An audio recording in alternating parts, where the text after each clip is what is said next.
Hello everyone, আসসালামু আলাইকুম। কীভাবে ড্রাগন দিয়ে খুবই মজাদার জেলি পুডিং তৈরি করা যায় সেই ভিডিওটাই আপনাদের সাথে শেয়ার করব।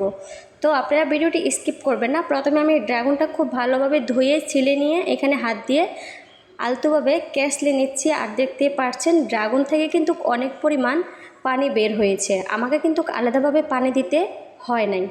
পরবর্তীতে আমি একটা শিপন ওড়না দিয়ে খুব ভালোভাবে ছেঁকে নেব। আপনারা অবশ্যই আমার ভিডিওটি ফলো করলে আপনারাও বাসায় খুব মজা করে এভাবে বানিয়ে খেতে পারেন এবং আপনাদের সোনামণিদেরকে দিতে পারেন। তো খুবই সুন্দরভাবে ছাঁকিয়ে নেওয়ার পরে দেখতেই পাচ্ছেন আমি চুলাটা জ্বালিয়ে দিয়ে বসিয়ে দিয়েছি। আর খুবই আলতোভাবে কিন্তু আস্তে আস্তে লাড়তে হবে লো আঁচে। পরিমাণ মতো এখানে আমি 1 চামচ চিনি দিয়ে দিব। যেহেতু ড্রাগনটা অনেক মিষ্টি সেই কারণে আমি অল্প পরিমাণ চিনি দিয়েছি। আর এখানে দিয়ে দিব আগার আগার পাউডার 1 চা চামচ দিলেই আমার পুডিংটা খুব সুন্দরভাবে হবে। আর স্বাদ মতো একটুখানি আমি আবার লবণও দিয়েছি। তো যাই হোক, খুবই সুন্দরভাবে লাড়াচাড়া করতে হবে। লাড়াচাড়া করতে করতে এক প্রকার এখানে অনেকগুলা ফেনা ধরবে।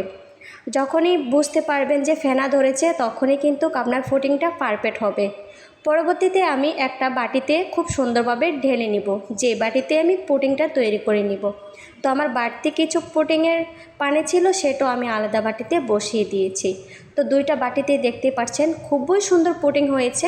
আমি 30 মিনিট পরে কিন্তু আপনাদেরকে আবারও বাটির পুডিংটা কিভাবে জমাট ধরেছে কিনা সেটাই আপনাদের সাথে আমি শেয়ার করছি। দেখতেই পাচ্ছেন খুবই সুন্দরভাবে হয়েছে।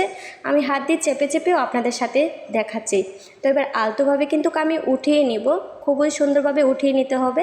আর দেখতেই পাচ্ছেন আমার ড্রাগন পুডিং জেলি খুবই সুন্দরভাবে হয়েছে। আপনাদের সাথে আমি কেটে শেয়ার করছি। অবশ্যই আপনারা চাইলে বাসায় ট্রাই করতে পারেন, আপনাদের সোনামণিদেরকে খুশি করাতে পারেন। তো আমার এই ভিডিওটি আপনারা ফলো করবেন। আর আমার নতুন নতুন রান্নার ভিডিও এবং বিভিন্ন নাস্তার ভিডিও পাওয়ার জন্য আমার পেজটি ফলো দিয়ে রাখবেন। আর অবশ্যই কমেন্ট করতে ভুলবেন না। সবাই ভালো থাকবেন, সুস্থ থাকবেন। আল্লাহ হাফেজ।